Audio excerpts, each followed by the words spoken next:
ये है दुनिया का सबसे बड़ा रेत से भरा रेगिस्तान। ये रेगिस्तान इतना विशाल है कि अगर किसी को इसके बीचों बीच से पैदल निकलना हो तो उत्तर की तरफ जाने पर दूरी लगभग 900 से 1000 किलोमीटर हो सकती है। यानी अगर रोज 10 से 20 किलोमीटर चला जाए तो ये सफर 45 से 90 दिनों में पूरा हो सकता है। लेकिन अगर वही शख्स पूरब की तरफ निकले तो दूरी करीब 2400 किलोमीटर तक बढ़ जाती है और उसी रफ्तार से चलने पर यह सफर 120 से 240 दिन खींच सकता है। लेकिन बात सिर्फ दूरी की नहीं है, असल खतरा है यहाँ का बेरहम माहौल। ज्यादातर लोग यहाँ 2-3 दिन भी सरवाइव नहीं कर पाएंगे। चारों तरफ बस रेत ही रेत, ना पानी, ना छाव, ना कोई साधन और ना ही कोई मदद की उम्मीद। ऐसी जगह पर जाने का कोई सोच भी नहीं सकता। लेकिन हैरानी की बात यह है कि इतनी मुश्किल जगह में भी 20 से 30 लाख लोग रहते हैं। इनके लिए यही रेत किसी हरे भरे खेत से कम नहीं। जहाँ हम कुछ घंटे नहीं रुक सकते, ये लोग वही अपनी पूरी जिंदगी बिता देते हैं। सवाल यही है, जब ये भी इंसान ही है तो बिना किसी सुविधा के इतना सब कुछ कैसे झेल लेते हैं? और सबसे बड़ी बात, इतने खतरनाक इलाकों में रहने के बावजूद ये लोग खुद को जानवरों और दूसरे मुश्किलों से कैसे बचाते हैं? सहारा रेगिस्तान आज जितना सूखा और गर्म है कभी उतना नहीं था। करोड़ों साल पहले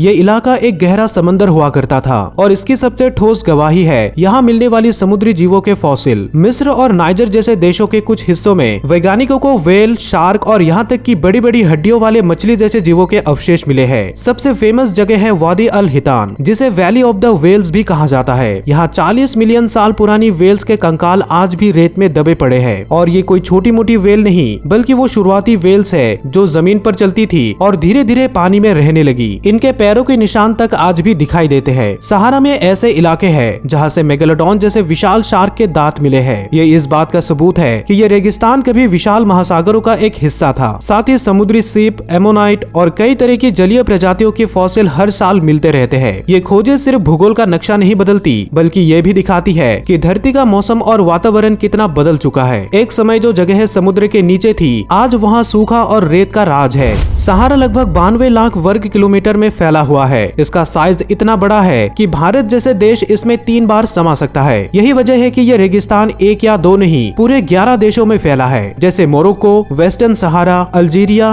Tunisia, Libya, Egypt, Sudan, Chad, Niger, Mali और मोरिटानिया। रेत और पहाड़ों से भरे इस इलाके में बहुत से देशों की बॉर्डर परफेक्टली तय नहीं है। कुछ देशों ने अपनी सीमा पर कंट्रोल रखा है, लेकिन ज्यादातर जगहों पर बॉर्डर का कोई नामो निशान तक नहीं है। मतलब अगर आप यहाँ घूमने निकले तो खुद आपको भी पता नहीं चलेगा कि कब आपने एक देश से निकलकर दूसरे देश में कदम रख दिया है। सबसे चौंकाने वाली बात यह है कि आज जो सहारा रेगिस्तान है, हजारों साल पहले वो एक हरा भरा इलाका हुआ करता था। यहाँ घने जंगल थे, लंबी घास के मैदान थे, नदियाँ बहती थी और झीलें फैली हुई थी। ये सब तब हुआ था जब यहाँ से समंदर दूसरी तरफ चला गया था। कई अलग अलग तरह के जानवर यहाँ रहा करते थे। इंसान यहाँ खेती करता था और पानी के किनारे बसे गाँव में जिंदगी जीता था। उस समय इस पूरे इलाके को ग्रीन सहारा या अफ्रीकन ह्यूमिड पीरियड कहा जाता था। लेकिन फिर वही धरती जिसके कारण यह इलाका इतना हरा भरा था, वही वजह बनी इसके रेगिस्तान में बदलने की। आपको यह जानकर हैरानी होगी कि हर 20,000 साल में पृथ्वी की एक्सिस के झुकाव में थोड़ा बदलाव आता है। इसी छोटे से बदलाव की वजह से मानसून की दिशा बदल जाती है। जब यह मानसून सहारा की तरफ आता था तब यहाँ अच्छी बारिश होती थी। इसी वजह से यह इलाका हरा भरा बना रहता था। लेकिन करीब 5000 से 6000 साल पहले मानसून का पैटर्न बदल गया और वो दक्षिण की तरफ शिफ्ट हो गया। नतीजा ये हुआ कि सहारा में बारिश आनी पूरी तरह से बंद हो गई। धीरे धीरे यहाँ की झीलें सूखने लगी और पेड़ पौधे खत्म होने लगे। जहाँ पहले हरियाली थी वहाँ अब सूखी जमीन रह गई। पेड़ और घास के खत्म होते ही मिट्टी खुलने लगी और तेज हवाओं ने उसे उड़ाकर रेत में बदल दिया। ये बदलाव एक झटके में नहीं, बल्कि हजारों सालों तक धीरे धीरे होता रहा और आखिरकार ये पूरा इलाका रेत के विशाल समंदर में तब्दील हो गया। सहारा में सिर्फ रेत नहीं, बल्कि कई तरह के अलग अलग इलाके मिलते हैं। कहीं ऊंचे पठार है, कहीं कंकड़ से भरी जमीन, कहीं सूखे मैदान और कुछ जगहों पर तो नमक की झीलें हैं, जिनमें अब बस नमक ही बचा है। इस रेगिस्तान का हर हिस्सा अपने आप में एक मुश्किल चुनौती है, लेकिन कुछ जगहें इतनी खतरनाक है कि वहाँ जाना मतलब जानबूझकर मौत के मुंह में कदम रखना है। ऐसी ही एक जगह है टेनेरे रेगिस्तान। ये इलाका नाइजर और उसके आसपास फैला हुआ है और इसे दुनिया का सबसे सुनसान इलाका माना जाता है। यहाँ कई किलोमीटर तक कोई इंसान नहीं, कोई पानी नहीं और ना ही कोई पेड़, सिर्फ रेत ही रेत। अगर कोई यहाँ फंस गया तो बिना पानी के कुछ ही घंटों में जान जाना तय है, क्योंकि यहाँ का तापमान 50 डिग्री सेल्सियस से भी ऊपर चला जाता है। इसी बंजर इलाके में कभी एक पेड़ था जिसे दुनिया का सबसे अकेला पेड़ कहा जाता था, ट्री ऑफ टेनेरे। ये पेड़ सदियों पुराना था और रेगिस्तान की वीरानी में अकेला खड़ा था। लेकिन एक दिन नशे में धुत एक ट्रक ड्राइवर ने इसे टक्कर मार दी और वो आखिरी पेड़ भी खत्म हो गया। बिल्मा और फाची ट्रेल। ये रास्ता भी नाइजर में पड़ता है, लेकिन अब ये तस्करों और अपराधियों का अड्डा बन चुका है। यहाँ से हथियारों और ड्रग्स की तस्करी खुलेआम होती है। ऐसे में यहाँ घूमना सीधे जान खतरे में डालने जैसा है। टिबेस्टी पर्वत श्रृंखला ये सहारा का सबसे ऊंचा इलाका है, लेकिन इसका टेढ़ा मेढ़ा रास्ता और ज्वालामुखी इसे बेहद खतरनाक बना देते हैं। साथ ही ये जगह तस्करों और विद्रोही गुटों का भी इलाका माना जाता है। यहाँ किसी भी तरह की सुरक्षा मौजूद नहीं है और अगर कोई मुसीबत आई तो मदद मिलना नामुमकिन है। अब बात करते हैं अल्जीरिया और माली के सीमावर्ती इलाकों की। ये एरिया सबसे ज्यादा खतरनाक माने जाते हैं। यहाँ अलकायदा और IS जैसे आतंकवादी संगठन एक्टिव है। अपहरण, डकैती और तस्करी यहाँ रोजमर्रा की बात है। कई विदेशी टूरिस्ट और NGO वर्कर यहाँ अचानक गायब हो चुके हैं और फिर कभी नहीं मिले। लीबिया के रेत भरे इलाकों की हालत भी अलग नहीं है। यह हिस्सा तस्करों और हथियारों के स्मगलर के लिए छिपने की सबसे पसंदीदा जगह बन चुकी है। यहाँ कई जगहों पर पुराने युद्ध में लगाए गए माइनफील्ड्स अब भी जमीन के नीचे मौजूद है, यानी यहाँ कदम कदम पर जान का खतरा है, और वो भी बिना किसी चेतावनी के। सहारा डेजर्ट के बीचों बीच एक अजीब और हैरान करने वाली जगह है, रिचर्ड स्ट्रक्चर, जिसे आई ऑफ द सहारा भी कहा जाता है। ये गोल गोल परतों वाली एक बड़ी भूगर्भीय बनावट है जो करीब 40 किलोमीटर में फैली हुई है। जमीन से देखने पर इसकी असली आकार समझना मुश्किल है, लेकिन अंतरिक्ष से देखने पर यह किसी विशाल आग की तरह लगता है। शुरुआत में वैज्ञानिकों को लगा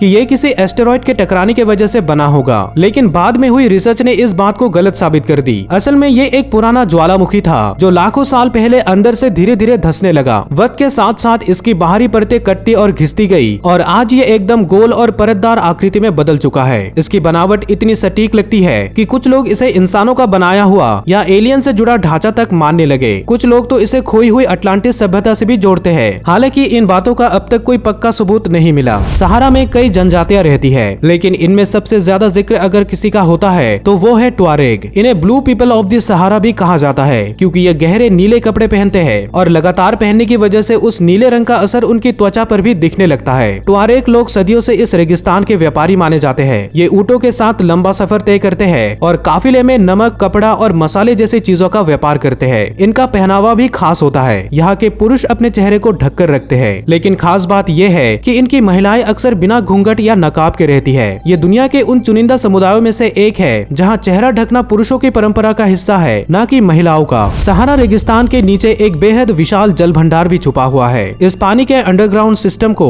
न्यूबियन सैंडस्टोन एक्विफायर सिस्टम कहा जाता है। ये असल में एक भूमिगत झील है, या कहे कि नीचे छिपा हुआ एक समुद्र है जो हजारों साल पुराना है। इसका पानी फॉसिल वाटर कहलाता है, मतलब वो पानी जो तब से मौजूद है जब सहारा एक हरा भरा इलाका हुआ करता था। यह जल भंडार लीबिया, मिस्र, चैड और सूडान जैसे देशों के नीचे करीब 20 लाख वर्ग किलोमीटर तक फैला हुआ है। वैज्ञानिकों के मुताबिक इसमें इतना पानी है कि पूरी दुनिया की प्यास 200 साल तक बुझाई जा सकती है। लेकिन असली दिक्कत यह है कि यह पानी बेहद गहराई में है और इतनी गहराई से इसे निकालना न सिर्फ बहुत महंगा है बल्कि टेक्निकली भी काफी मुश्किल है। जब भी कोई सहारा रेगिस्तान का नाम सुनता है तो सबसे पहले दिमाग में यही आता है, बहुत गर्म, सूखा और बिना पानी वाली जगह। पानी की कमी यहाँ वाकई में है, ये बात बिल्कुल सही है। लेकिन ये सिर्फ गर्म नहीं बल्कि दिन और रात का तापमान इतना बदलता है कि यकीन करना मुश्किल हो जाए। दिन में यहाँ का तापमान 45 से 50 डिग्री तक पहुँच जाता है, वही रात में यह अचानक बहुत ठंडा हो जाता है। इसकी वजह है रेत की वो खासियत जो सूरज की गर्मी को बहुत जल्दी सोख लेती है। जैसे ही धूप पड़ती है रेत तपने लगती है और पूरे माहौल को आग की तरह गर्म कर देती है। लेकिन रेत में गर्मी को पकड़े रखने की ताकत नहीं होती। सूरज ढलते ही तापमान तेजी से नीचे गिर जाता है, इसलिए सहारा में रातें कभी कभी 0 डिग्री तक पहुंच जाती है। इस जलते हुए रेगिस्तान में कुछ ऐसे जीव भी रहते हैं जो अपने आप में बेहद खतरनाक और खास है, जैसे डेथ स्टॉकर स्कॉर्पियन। सिर्फ 4 इंच का यह छोटा सा बिच्छू जितना मासूम दिखता है, असल में उतना ही जहरीला है। इसके डंक का एक बार शरीर में ऐसा जहर घोलता है कि नसों में आग लगने लगती है, दिल की धड़कन बेकाबू हो जाती है, शरीर कांपने लगता है और सांसें थमने लगती है। अगर समय रहते इलाज ना मिले तो कुछ ही घंटों में मौत भी हो सकती है। फिर आता है सैंड वाइपर। ये वाइपर सांप की ऐसी प्रजाति है जो रेत के नीचे खुद को छिपा कर रखता है। जैसे ही कोई शिकार उसके पास आता है वो अचानक रफ्तार से निकलता है और उसे दबोच लेता है। इसकी रेत में चलने की स्पीड इतनी तेज होती है कि इंसान भागते भागते थक जाए, लेकिन यह पीछा करते करते नहीं थकेगा।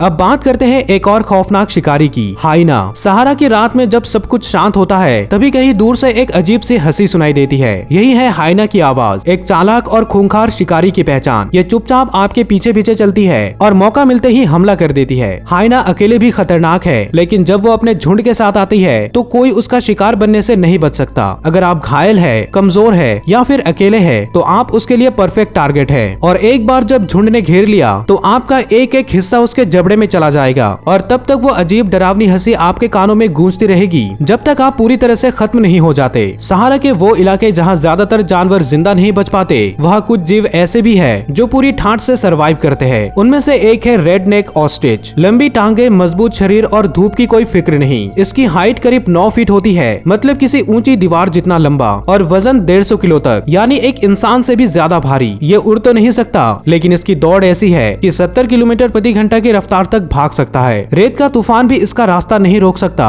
अगर सामने खतरा हो, चाहे भूखा शेर या तेज चीता, तो ये सिर्फ भागता नहीं बल्कि हमला भी करता है। इसकी एक किक इतनी तगड़ी होती है कि शिकारियों की हड्डी चटका देती है। अब बात करते हैं डेजर्ट टर्टल की। सहारा की झुलसाती गर्मी और पानी की भारी कमी, लेकिन ये कछुआ फिर भी आराम से जिंदा रहता है। यह ज्यादातर दिन के समय खुद को जमीन में बिल बनाकर या छाव में छुपा लेता है ताकि सीधे धूप से बच सके। इसकी सबसे बड़ी ताकत है पानी को संभाल कर रखना। यह महीनों तक बिना पानी के रह सकता है और जब भी कभी पानी मिलता है तो ये पूरा भर के पीता है और अपने शरीर में उसे स्टोर करके रख लेता है ताकि आने वाली सूखी मुसीबतों से लड़ सके। दोस्तों, अगर आपने इस वीडियो को यहाँ तक देखा है तो मुझे पूरा यकीन है कि आपको ये वीडियो भी काफी पसंद आएगी। तो जल्दी से क्लिक करके इस वीडियो को जरूर देखें और साथ ही इस वीडियो को एक लाइक करें और चैनल को सब्सक्राइब करें। मैं मिलता हूँ आपसे अगली वीडियो में।